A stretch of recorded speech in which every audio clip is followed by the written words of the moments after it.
welcome to Hexed Encountered. My name is Joe. In this video, we're continuing Tanktoberfest 2023, and we're going to take a dive here into the Standard Combat series with Autumn for Barbarossa.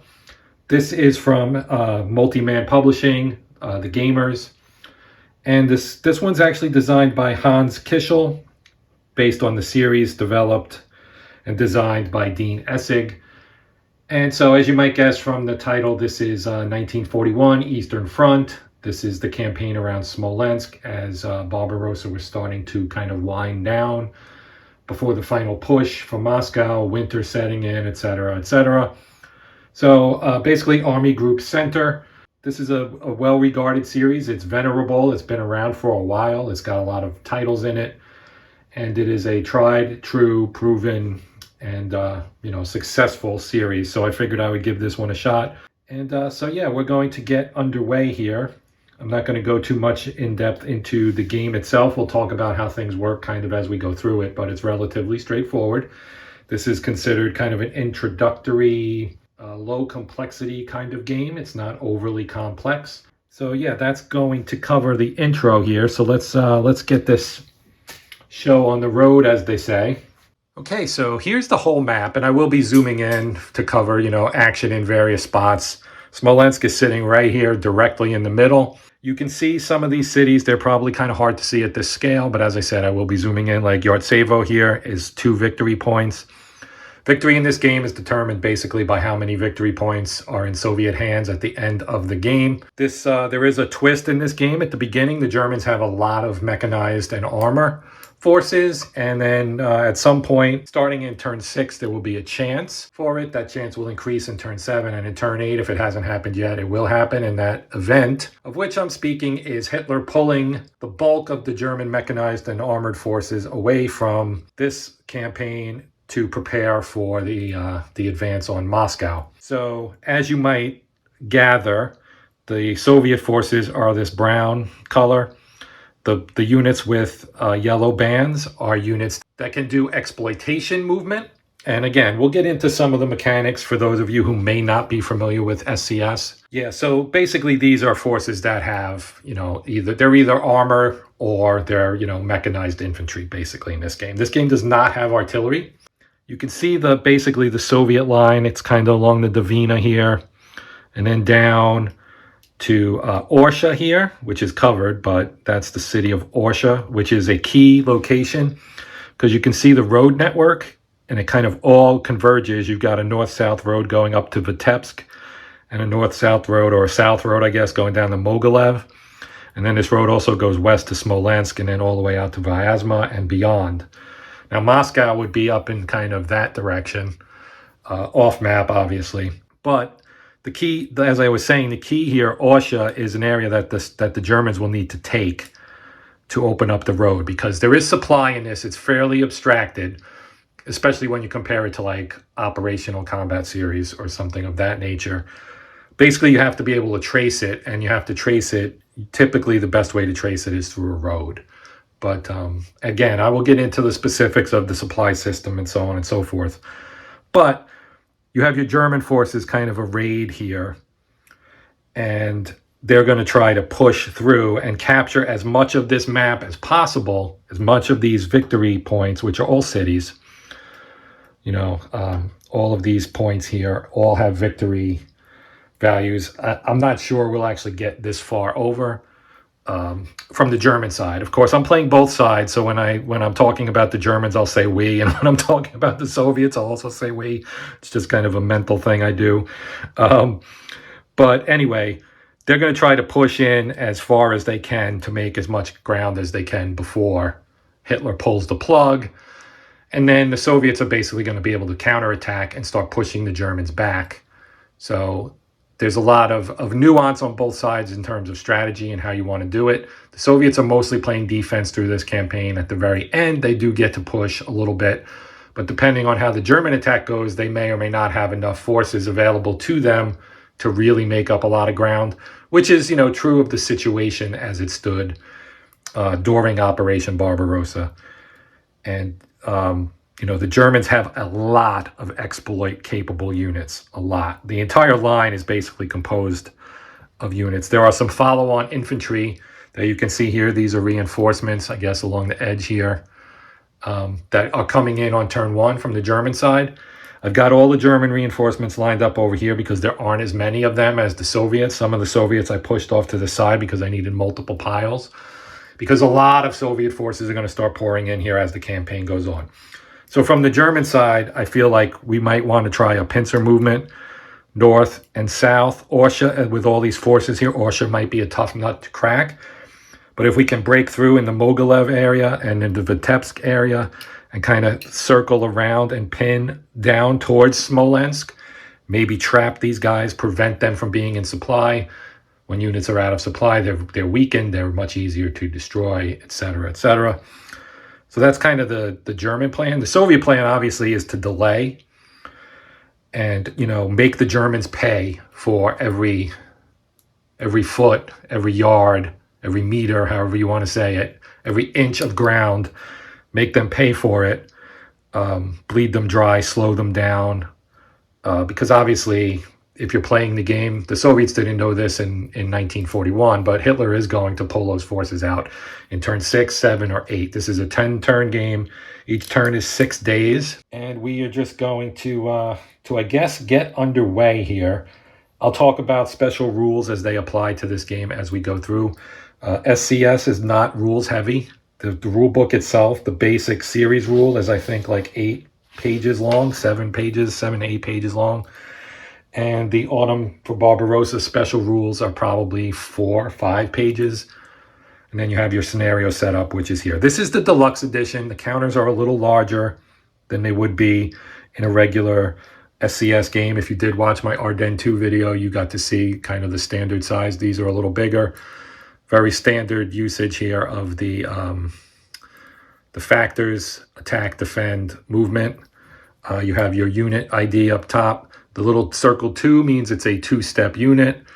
You can see it's XX, that's a division if you're unfamiliar with NATO symbology, and that of course indicates that it is infantry.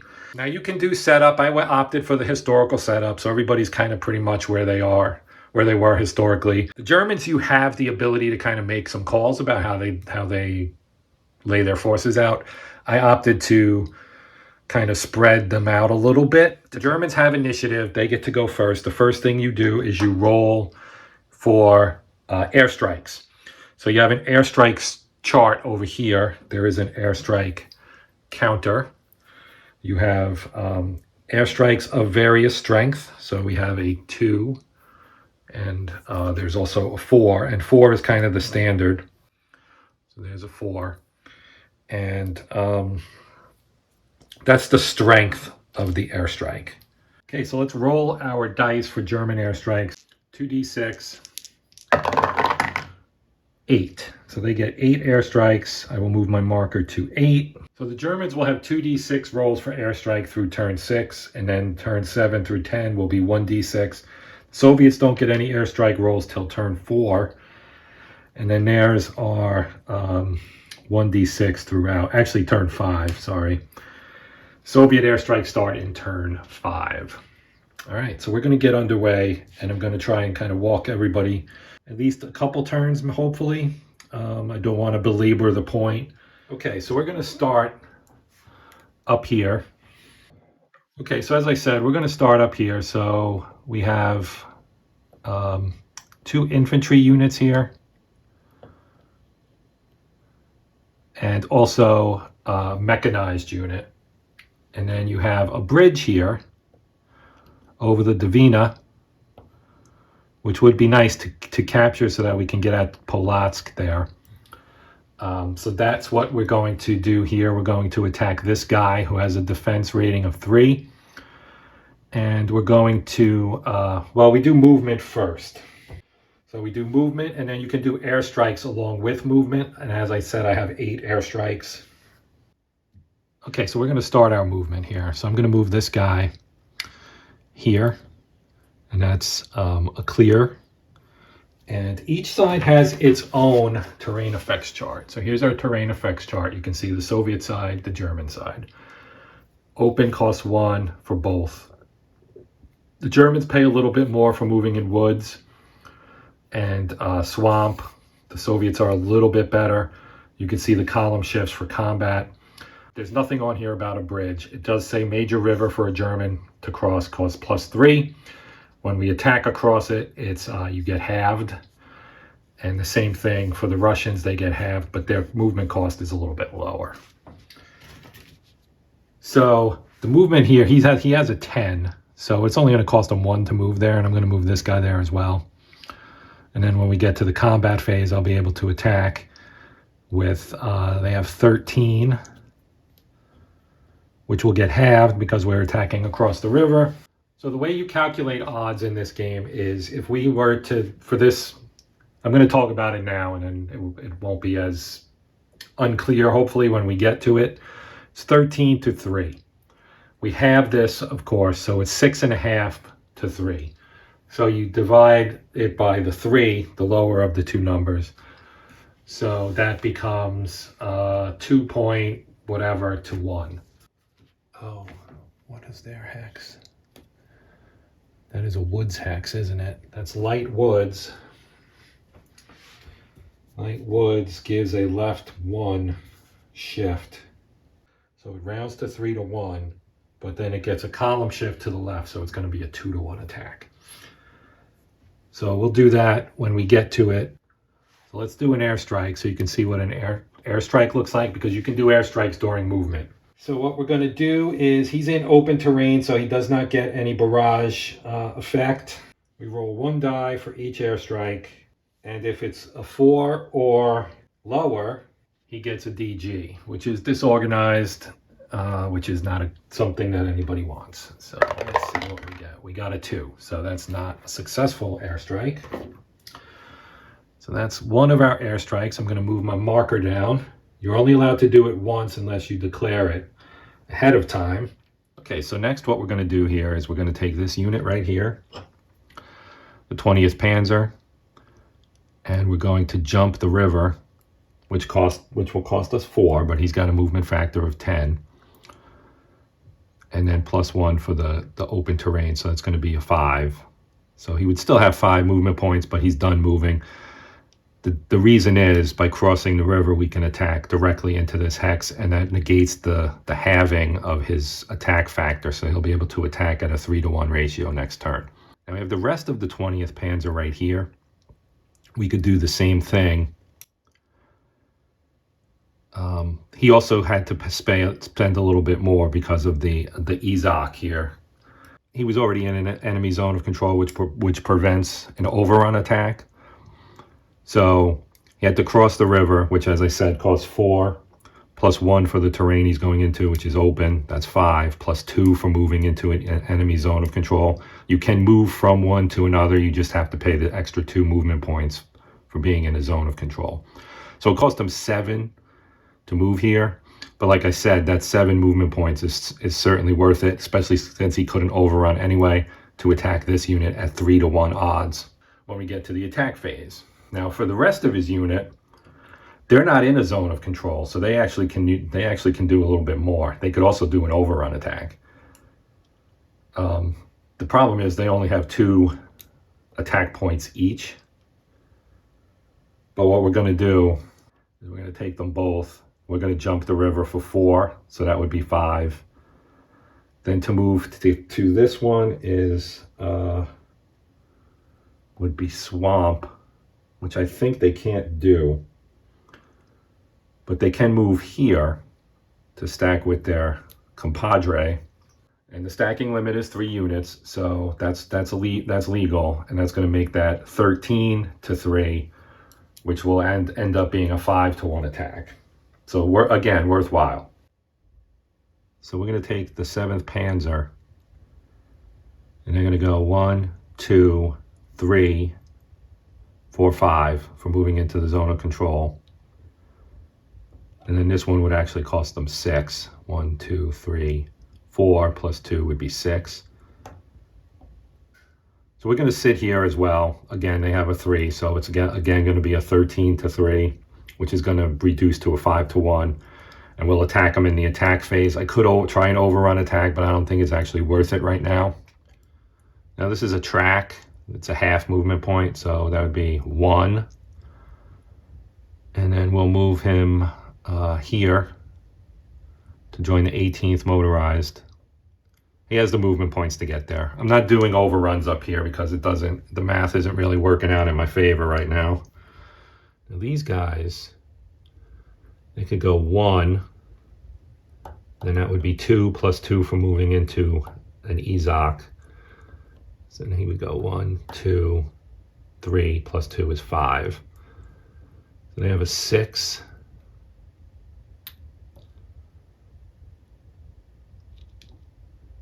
They could try to do an overrun attack on this guy right here, but it would only be 2 to 1 odds.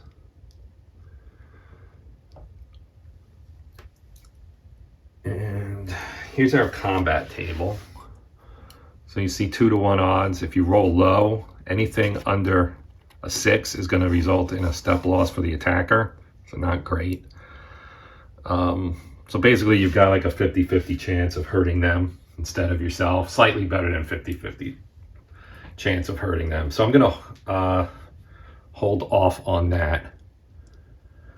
And I might use these two along with this stack to really pound this tank unit right here. All right, so now we're moving on to this area down here. So let me reset my shot. So first thing I'm going to do is I've got these reinforcements. They're allowed to overstack when they come on, but they're going to have to split up here. They have 5 movement points. This is road, so that's only 1/4. And then if we switch to the track here, it becomes a half. So 1, 2, 3, 4, 5, 6, 7, 8, 9. Well, it'd be 1. No, it's a 1/4. So 1, 2. That would get them there. Or we could go 1.5. Oh wait, sorry, 3/4, right? Yeah, 3/4. And then 1 3/4, 2 3/4, 3 3/4, 4 3/4. So they can go here. So let's move 2 of them here, or actually here. Railroad is like a track, so you can actually go down the railroad as well. But I'm going to send these other guys, so it'd be 1, 1 1/4, 1 3/4, 2. Yeah, we're going to put 1 here. Actually, we'll put them both there. Now I'll handle these other ones down here once I figure out what I'm doing in this area right here. I was kind of dumb when I set this up. I kind of spread my forces out, not thinking about the fact that the Germans go first. So I could have just stacked them up, and ideally these two would have started, like I could have started the whole 17th Panzer in this hex right here. Because this guy's now on the other side of a minor river, which adds +1 to his movement to actually move somewhere. And I'm going to end up just stacking them all together anyway, most likely. Because if we move this guy here, which he can do, and then we take this guy and we go across the river for 2, 3 plus 2 is 5. So he's good there. Now we've got this guy surrounded. I don't have anybody that I can overrun with. I could have overrun with him, but he's got an attack factor of 2. This one's got a defense of 4, 5. I mean, it doesn't make any sense. I'm going to leave this set up, I think, the way it is. Now we have, what, 2 over here? So I could just move them down the road, and they certainly have enough. So 1, 2, 3, 4, that would be 1, 1.5, and then 1 3/4 plus 2 would only be 3 3/4, so they can do that. So they're going to go here and join this stack here. So now I'll be able to clean out, hopefully, these 2 for sure. And then we'll figure out what we're going to do in this area right here. That's next. Okay, so if we reset the shot a little bit. So Orsha is up here, right off shot, which was the area we were just looking at. So we're just below that now. This is the bottom corner of the map here. We've got some interesting situations down here. So we have more reinforcements here along the left edge that I'll move up. But the units down here on the Soviet side, are a lot tougher defensively than the units further north. So we've got a 7 here, we've got 5, 5, 5, then a 3, 5, and 8 right here. And this is actually a unit that's reduced. At full strength, this is a 4, 10, 5. I don't know if you can actually see that, but that's a really strong unit. And I just kind of flipped over. That's already reduced. So it would be nice to try to knock him out. Because here's the dilemma. On the Soviet side, you can use your replacement points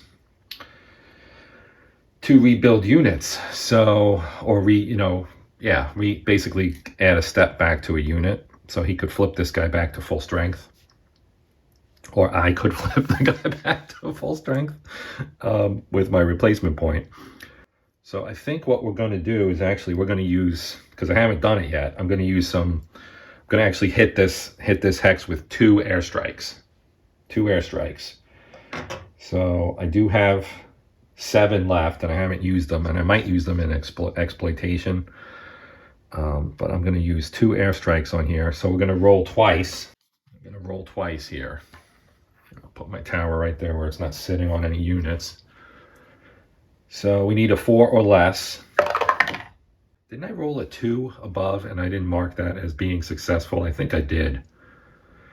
I'll have to check it, but the first one is good. So let me remove that. And we're going to do a,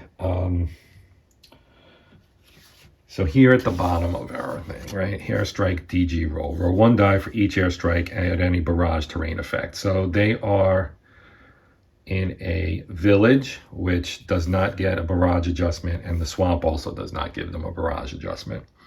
So if it's less than or equal to the airstrike's rating, the target stack is DG, and a kill roll is made against each unit in it. So we got one, they're already DG, and we got to do a kill roll.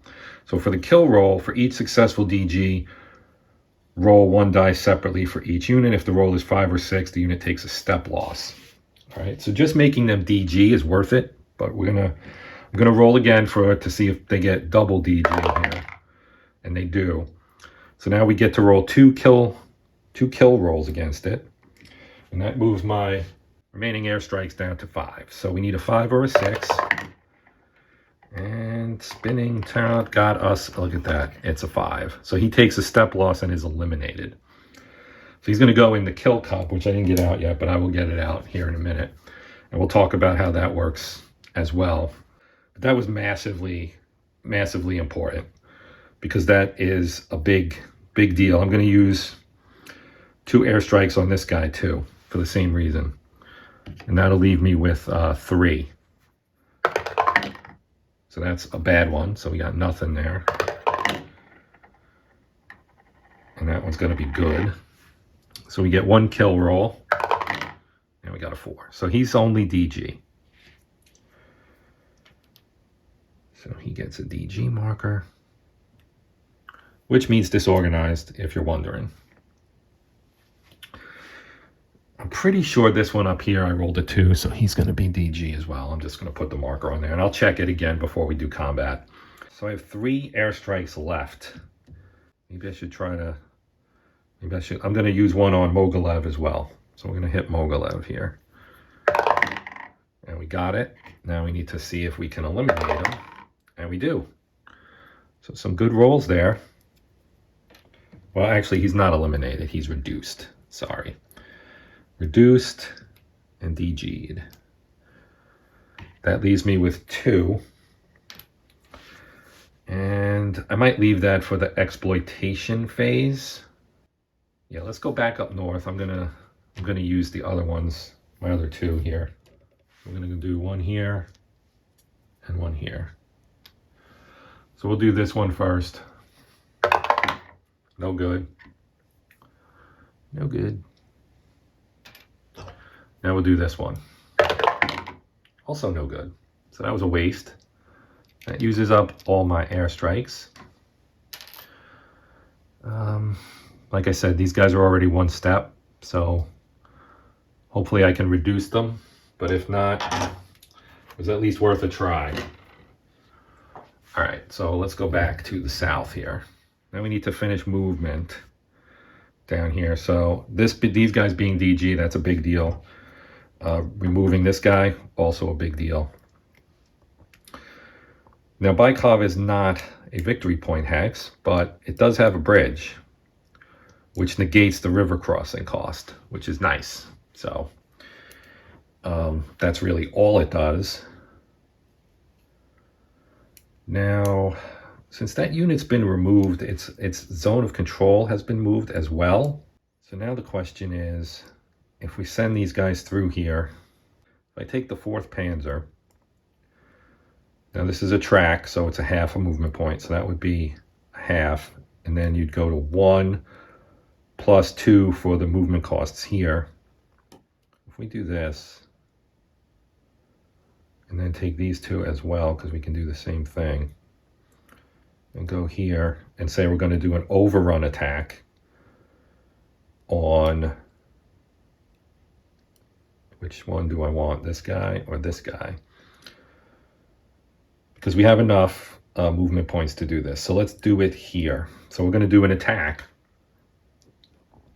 It's 13 to 5. That's going to be a 3 to 1. So let me move my dice tower back in. So here's our 3 to 1 column. Now again, if we roll a 4 or lower, that's bad. But anything 5 and up will hurt the Russians rather more than the Germans. So I'm going to roll 2 dice, 2d6. And let's see what we get. We get an 8. And an 8 in the 3 to 1 column is D2, R2. Well, the retreat won't have to happen because he's going to be eliminated by taking 2 step losses. So he gets eliminated. And this guy now moves up. Although, actually, thinking about it, because of the swamp terrain, yeah, other terrain when you're attacked. So actually, we're not going to attack this way. We're going to attack this way. So again, I'm not an expert on this game. This is actually the first time I'm playing it, so I'm going to give myself a pass on that. But we do have 2, we did eliminate this unit. We're just going to say we went south, because I think that's actually probably what makes the most sense for me anyway. Now I'm going to take these guys. The 3rd Panzer is going to attack Mogilev. There's a 4 in there. He's DG'd. So when you're DG'd, yes, everything gets halved. And they don't have a zone of control anymore. What we're going to do is we're going to take the 3rd Panzer, and he's going to go, we want to avoid the enemy zone of control, because this guy's going to, actually the river negates it, I'm pretty sure. River negates zone of control, so he can go up the road. Zone of control only extends across a bridge. So he's going to move up the road here, so that would be 1, 2, 3, plus 2 is 5, plus 2 more to attack in here would be 7. So actually it's a road, so it's a half. So this would be 1, 1.5. Yeah, he's definitely got the movement points to do this. So he's going to go here. These guys are going to jump onto the road, which would cost them 1 here, and then another 1, another half basically to get here. So they also have enough. So we have these 13 now attacking a DG with a defense of, what, 4. So that gets half to a 2. So that's going to be on the 7 to 1 column here. And that's greater than 6 to 1. So that's this column here. So unless I roll snake eyes, this is going to be bad news for the Soviet defenders there in Mogilev. And we rolled a lot, well, we rolled a 6. I thought that was going to be a 4. But a 6 on there is D3, R3. So he's going to be eliminated because he's only 1 step anyway. So he's eliminated, and these guys move into here. So that, now I need to figure out what the movement costs would be, actually. So he was here, so that would be a half. Another quarter would be 3/4, plus 2 for moving into his, oh, he doesn't have a zone of control. So it would have been, because he was DG, no zone of control. This one has a bridge, so it does extend in. So there is a zone of control, and there is, well, that guy's DG as well. So let's see, we've got, I'm trying to figure out if I can move across the bridge to here, which I think I can, because there is a bridge there. So we were here, that's half, 3/4 plus 2 would be 2 3/4 plus moving into the city, other terrain. I think it's clear. Yeah. So that would just be 1. It's 3 3/4. Yeah, he can totally move up to here. They both can. So they're going to move to this hex right here. And they can actually go beyond that in theory. The question is, do I want to do that? Maybe I do with the 9. We'll leave these 2 here. And we'll move the 9 there, which is in a zone of control, but it's on the track, which is what I want, because then I can move down this way. So that's, yeah, he doesn't have enough to keep going. Because to move from here to here would be 2, and then to move again would be another 2. That would be 4. And it was 2 to move here. So that's 6 right there. So he's done. He's done. Now the other question is, do we want 10th Panzer? I think we do. We want 10th Panzer to attack this guy. Overrun attack, same thing. He's a DG of 7. That's going to be 3.5. And we have, it negates the zone of control. So I think that means they can do it. There's no bridge here, because we DG'd him with the airstrike. I think that means they can move. That's how I'm playing it anyway. So we got 9 plus 4 is 13 against 3.5. So that's going to be, I think, 4-1. Yeah, 4-1.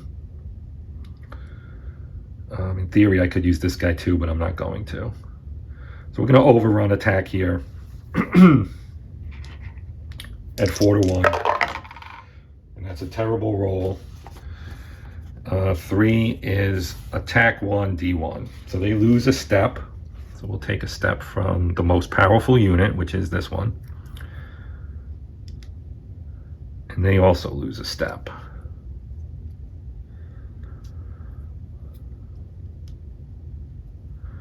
They remain DG. Now let's move these guys up, I think. So they're on the road, so let's see. 1, 2, 3 is 1. 1, 2, 3 is 2. 3, 4. And we'll put them both there. I'm going to move him up into Mogilev. I'm going to put a German control hex, a German control marker on this hex because the Germans control it. I'm going to move him here. And I think these guys are now out of supply, but we don't check that until it's the Soviets' turn. Let's see, let's move these guys up. So this would be 1, 2, 3, 4, no bridge, so they can do that. And then this guy,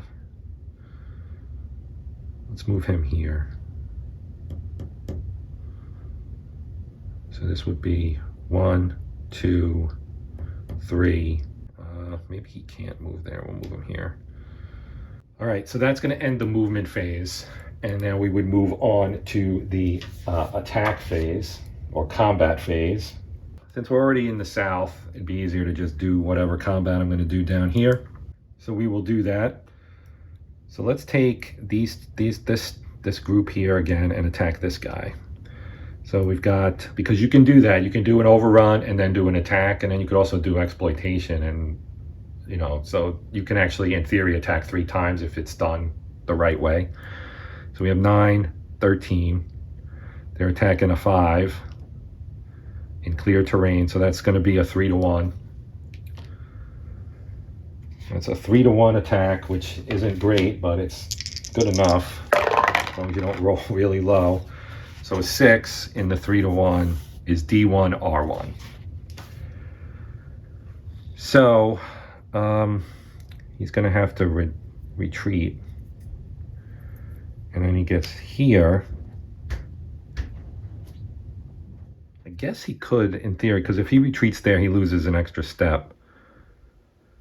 But I don't think there's any alternative, because even if he went here, he'd still be in his Ezok of these guys. So I think this guy is actually going to be eliminated. So we're going to eliminate him as well. Now we can occupy that hex, but I don't think we're going to. I think we're going to leave it the way it is. That takes care of that combat. Okay, so we're looking at this area here.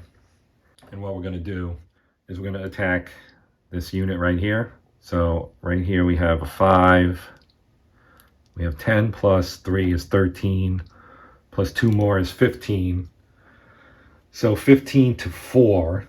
It's going to end up being 4 to 1. So I could, in theory, use this one too, but I'm going to save that for this guy. So we're going to get 4 to 1 right here, which hopefully is enough to actually pull this off. So let's see what we got. A 7. 7 and 4 to 1 is D2, R2. R2, D2. So again, he's only got one step, so he's just going to get eliminated.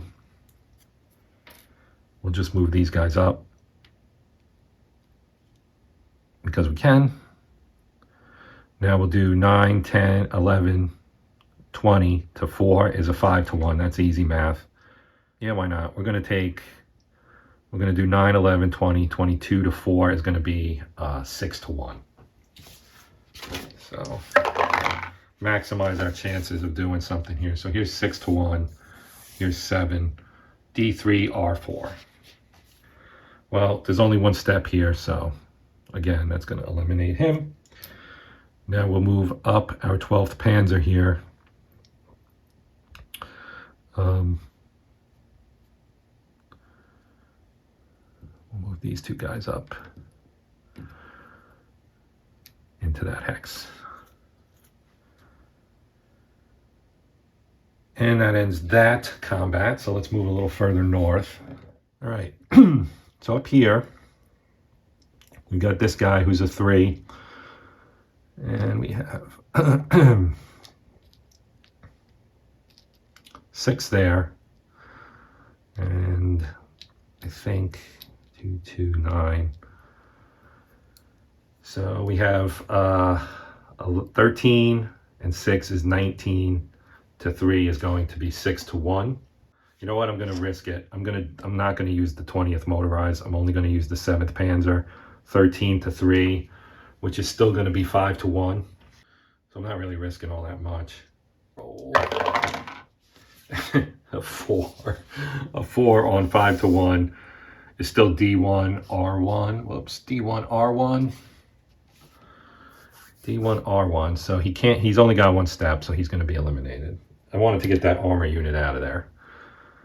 We'll let the 7th Panzer move up. Now we'll do this guy here. This is a much more dicey one. This is going to be a 2 to 1, but I'm going to try it anyway.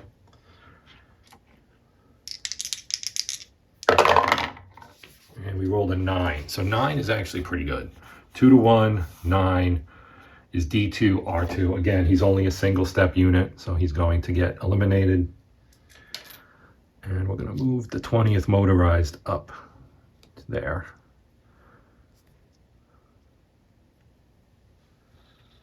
Okay, now we've got this up here, which is 13 to 3. So again, that's going to be 5 to 1. So we rolled a 6.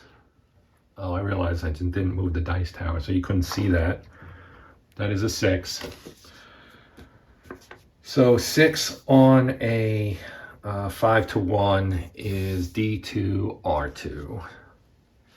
So he's a 2-step unit. He's going to get eliminated. These guys will move up.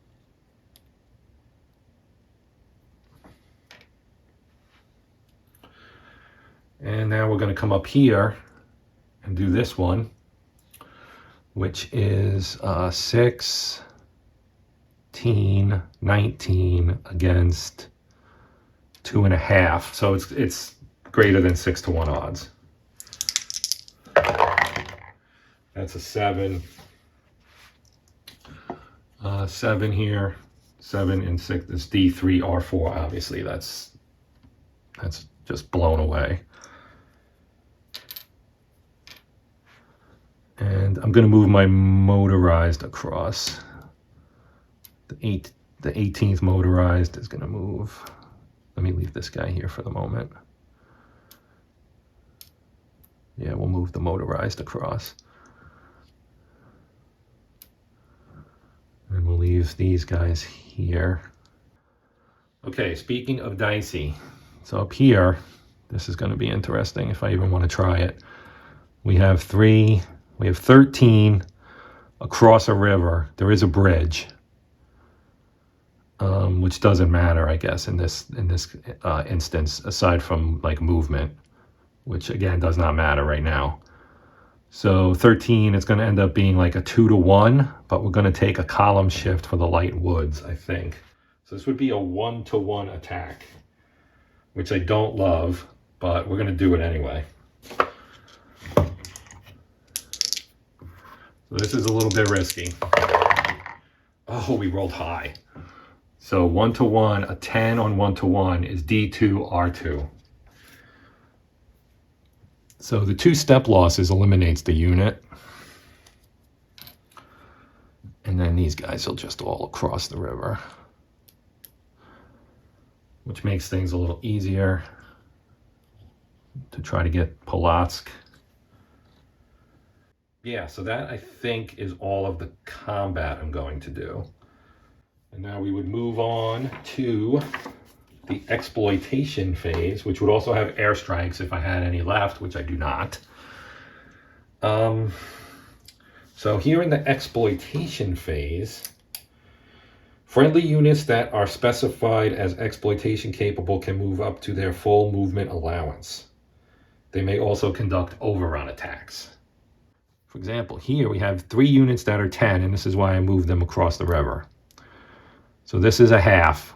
So we get 1, 2, 3.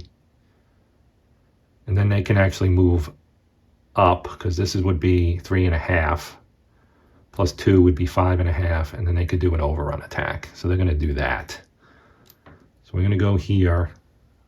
And we're going to do an overrun attack on this unit. So that's a 5. He is in a city. It is also a supply source. This is why we're doing this. So actually that's not a city. It's just a supply source. Interesting. So that's clear terrain. So he's not going to get any bonuses there. He does have a 5. So it's 13-5, which will be 3-to-1. So we're going to roll here. And we rolled a 9. And a 9 on 3-to-1 is D3, R2. So he's a 2-step unit. He's going to be eliminated. And these guys can take that hex. Now they could actually move on from there, I think, because we started here. So that would be 1, 2, 3, 3.5, plus 2 is 5.5. To move to there would have been 5 3/4, 6 3/4. No, 5 3/4. And then, so that would be another 1. That would be another 1. That would be 8, 9. They can go to here and stop. So we know now that the Germans actually control this. They captured it. So that removes that as a supply source for the Soviets. Down here, there are things I can do, potentially, because the 17th Panzer here has a 9 unit there that I could do something with. Like maybe try to take out this 3 here, because that would be a 3-to-1, and I don't think he's in any special. He is not. So assuming we can get to that hex, because this is a clear, yeah, so that's open, which costs 1. So it would be 1 plus 2 for moving into an Ezok would make it 3. Then to move here would be another 1 plus 2 for the Ezok would make it a 6. So he can do that, and we're going to do that. So he's going to attack here. So first we move here. And it's going to be a 3-to-1. And we got a 9. And a 9 on the 3-to-1 is D3R2. So he's going to get eliminated. And our 17th Panzer is going to jump into this hole right here. So that one's legal. Now let me reset the shot so we can maybe see if I have anything else I can do further south. Okay, so we're moved down around Orsha. So here's Orsha, here's Mogilev. So that we're looking in this area right here. Because as you can see, we have some units that aren't in a zone of control, like these guys right here, this guy. So these two, this one. He has no zone of control because he's DG. So that opens up some possibilities as well. So what we're going to do is first I'll take my 29th motorized and we're going to kind of head out here towards Gorky. Why not? Because we can. So we have to jump the river first, which is going to be 4. So we'll go here to avoid the zone of control there. So we're going to go 4. And then 5. And now this is light woods. So that would cost me 3. So that's going to be 8. 9. And then we go down the railroad, and railroad is half. So it's 9 here. We can get to Gorky, and that'd be 10. Now, he cannot do that because he's in an Izak. So we can't do anything there. But we'll send this guy out as well. So he's got 1, 5, 6, 7, 9, and he'll stop right here. Well, that would be, well, let's see. He was here. 1, 5, 6, 7, and 3 more would be 10. So he's good. Now these guys here, because he's DG, I think we can still do an overrun attack. I'm pretty sure. Because he exerts no zone of control. So we have a 6 and 2 and a 2 is a 10. And that's a 10 to 2.5. So that's a 4-to-1. So we're going to roll here for 4-to-1. He's in a city. Actually, no, he's not. He's right here, which is just clear. So it's just 4-to-1. And we roll an 8. Let me move this down so you guys can see it. We have an 8. So 8 on the 4-to-1 here is D3R2. So this will take care of this guy. Get him out of there. And these guys can move up. So they will. This one, I think I'm going to leave him. Do I want to leave him there? No. Let's move him up.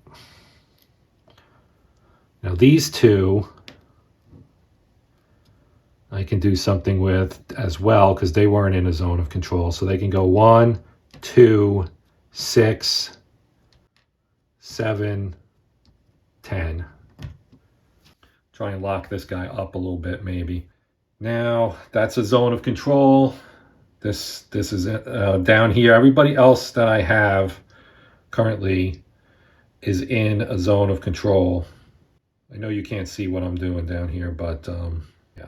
That's going to actually end the Germans' combat phase. So now we would do, or exploitation phase, I'm sorry, exploitation phase.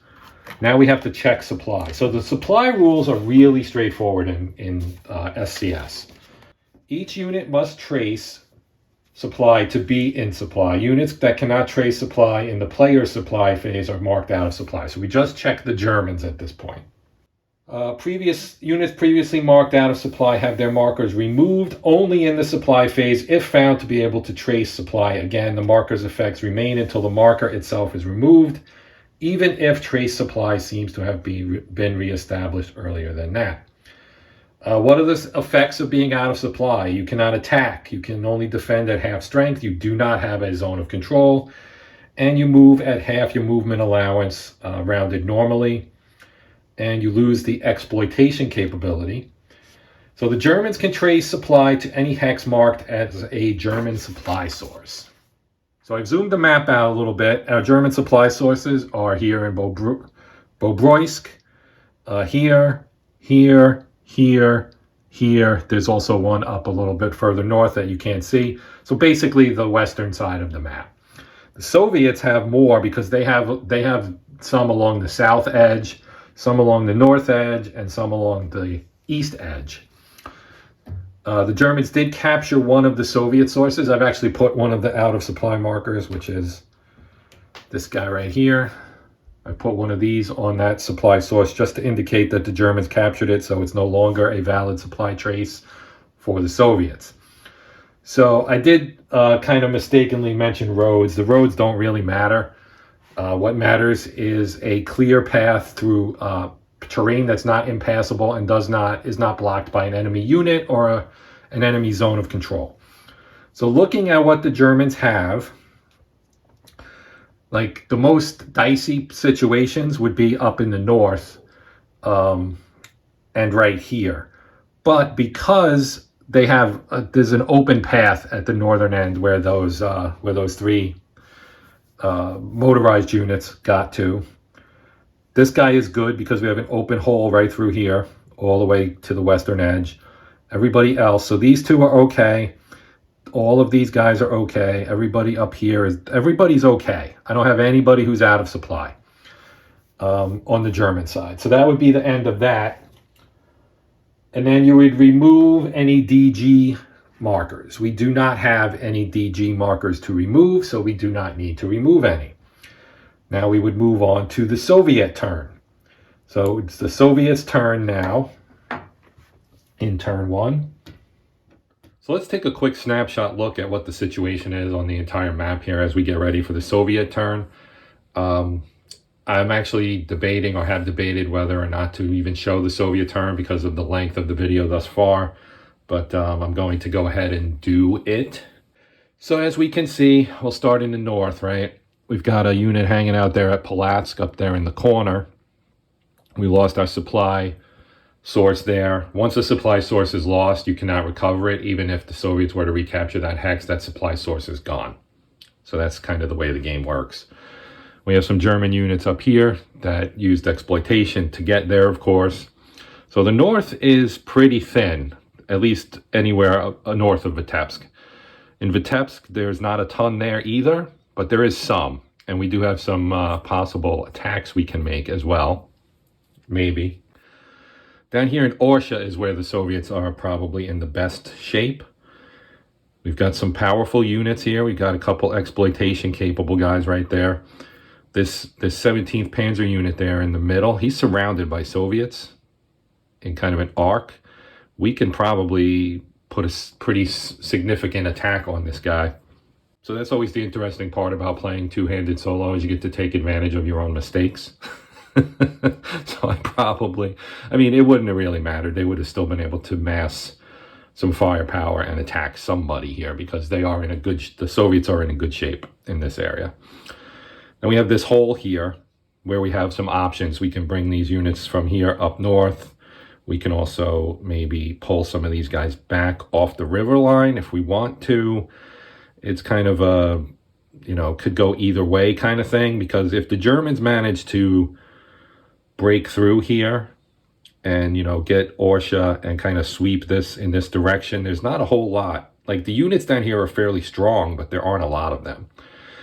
The Soviets took a lot of losses in the first turn, and they don't get any replacement points, nor do they get any reinforcements, nor do they get any airstrikes in turn one. So this is a precarious situation for them in general. So having said all that, if we were to start here, the first thing would be the reinforcement phase. As I just said, they don't have any airstrikes, they don't have any reinforcements, they don't have any replacements. We would move to movement and airstrikes. Well, as I just said, no airstrikes, so it's all movement now. Now, in theory, we could say, oh, well, let's attack this guy. But he's got 15 points defensively. His attack rating's a 6, they're a 2. So the most we could bring to bear would be 8. So probably not worth it. And again, this is the danger, right? Now, their attack strength's only 9, but their defense strength is a 15, so that's an issue. So we'll probably avoid doing anything regarding this unit up here for now. Then we come to Vitebsk. Now, we're still holding the city. It's still worth victory points, so you probably do not want to, you probably do not want to abandon it, is what I was going to say. Now, as far as attacking, we've got 10, 10, and 10. So that's probably the odds are not in their favor there. So then the question becomes, what do we do? Do we pull this unit back? Which is what I'm kind of inclined to do, is to pull this unit back and try and set up a defensive line. Maybe that's what we do here in turn one. It's going to mostly be movement. Soviet doctrine would be to counterattack. That's what they did. But the odds would be terrible. So I'm not certain that would actually be the proper, Stalin notwithstanding, that's not the proper strategy here. So I am, in fact, going to move these guys back. I'm going to try to set up a defensive line. So if we follow the railroad, it's a half. So this would only cost us 1 to go here. And then we'll move here and stop. Now, we've got a zone of control. It's almost like a Zachbond, but not really, because this is going to be a zone of control for both of these two units. We're a little thin, so we're going to try and maybe spread things out a little bit and make things a little bit more difficult for the Germans. In fact, it might be better to move this guy back as well. I think for now we're going to sit here. The tough thing is this is 9, that's a 5. So they could, in theory, try to bypass, but it's going to be tough because the zone of control around this unit to get to, say, Demidov. I could also just move him back there. Oh, that's a victory point hex. So we want to defend the victory point hexes, obviously. So let's see. This guy's a 7. That's not a victory point hex, but he's in a city, which is also going to make his defensive value higher. So if we move him, we can go 1, 2. We'll avoid the forest. Even though the forest cost for the Soviets is only 2. So if we did 1, 3, 4, and then we can move here for 5.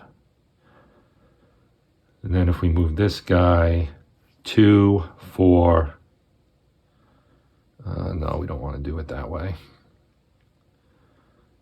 I'm trying to set up a defensive line here. They're probably good there. Maybe if we go here, or let's go 1, 2.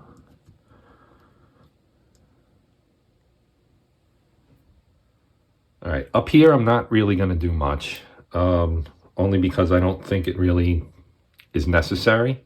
So down here, let's talk about this area right here. So we've got a 6, a 4, a couple 2s that we could all attack without moving. We've got 2, 6, 8, 14 to 5. That would be 3 to 1. So I'm not going to move any of these guys. All these guys are staying put. And we're going to attack the 17th Panzer in our attack phase. Now, down here, question is, what do we do down here? Now, this is 10, I believe. Yes. So for them to try to attack this guy is probably not a good idea because their attack factor is at 2. So they're going to stay there. They're going to act basically as a speed bump, essentially. Going further south, and I know probably you would want me to zoom in a little bit, but I'm trying to take a macro approach here and not make this last really, really long, because the Soviet side right now is not all that exciting what they're doing. It's just kind of trying to reestablish a line in some respects, because we want to kind of set up something where we can defend, really. Like this is a 5, so that's only a 2. Even if I move this guy up, which I could easily do, I could actually move both these guys up to here. That would be 10 to 5 would be 2 to 1. That might actually be worth it. Let's do that. So this is an easy one. It's 1, 2, 3 plus 2 is 5. And then 1, 2, 3, 4 plus 2 is 6. And we can do an overrun attack on this unit. So it's 2 to 1 odds. So let's do that. 2 to 1 odds here. He's just in open terrain, no terrain effect modifiers. Got my 2 red dice. And that's a big roll. That's a 10. So a 10 at 2 to 1 is going to be D3R2. So he eliminates this unit. Now I'm going to advance just one of, well, let's see. So we were at 7 and 6, so that would be 8 and 7. And then we'll take this one and go here. And we don't have enough to actually advance into the Izak here, or into this one, which would be in his zone of control. So the first German unit has been eliminated. And let's see, we're going to move this guy up, I think. He has to cross a river. Minor river is +1 for the Russians. So that would cost 2, 3, 4. And we'll stop there. And then this guy, maybe he stays there. The Germans in general will need to stick to roads because of the movement factor advantage, since they want to advance as quickly as possible. So from a Soviet standpoint, you kind of want to sit on roads and railroads, you know, to kind of help defend these areas. Let's move this guy. 1, 2 plus 2 is 4. So he'll stop right there. I'm not sure that that was really worth doing, because these guys can obviously go through here, but this is that's gonna cost them extra for moving through a zone of control. They could also just attack, but they have a 5 defense, they have a 7 defense, so I'm feeling fairly confident that that's gonna be okay. I think that might be it. Now in terms of, well, let's do our attack. So we were going to attack here. So we're done with movement, we go to the attack phase. We're gonna go 6, 8, 12, 14 to 5 is going to be a 3 to 1. So we're going to attack that 17th Panzer at 3 to 1 and get an 8. So this is going to be a good one. 3 to 1, 8 is D2R2. So they eliminate this unit. That's a pretty big loss for the Germans. And we will, we're not going to advance into that hex because it doesn't make a whole lot of sense to do so. It's not worth anything. It's just a road. We have better defensive terrain here and here. So we will not advance there. That's the only attack I think that we're going to do. Then we would come to the exploitation phase. Now there is some exploitation movement I could do. We can move this guy. I could have moved him during the movement phase. You know what? I'm going to actually leave him there anyway. We're going to have to defend at Smolensk eventually, so I don't know that there's a whole lot of point in pushing forward. We can keep this guy back in reserve along with these other units. So then we would check for supply. Now I believe everybody's in supply. Like this one is a little dicey. This one might be difficult, but they can follow along here, or down through here, or whatever. I think everybody's good. I don't think anybody's out of... This one is the only one I'm a little doubtful on, because we have an enemy zone of control here and also here. But I think in a contested one, because we also have Russian Izak here as well, or Russian Zak here as well. So I think that one's fine, because it can trace out this way. So I'm going to say that everybody's in supply, because it looks like everybody is. So that's going to end turn 1 and going to end the video. I might do more on this, maybe. I'm probably going to put it aside. I'm going to transfer it to another table. Only because with Tanktoberfest, I have a pretty busy schedule planned for, you know, the rest of this month. But this is a fun game and I enjoy playing it, and I would like to do more. If you would like to see more, please let me know. If there's enough interest, I would definitely consider doing another one. But for now, that's going to do it. The video is pretty long already, so I'm going to wrap it up. Thank you for watching, as always. As I said, please feel free to ask questions, post comments, etc. I always enjoy interacting with you guys. Yeah, and if you would, do me a favor, like, share, and/or subscribe. That would be awesome. If you are a subscriber, thank you for your support. I do appreciate it. This is Hexed Encountered. My name's Joe, and until next time, happy gaming.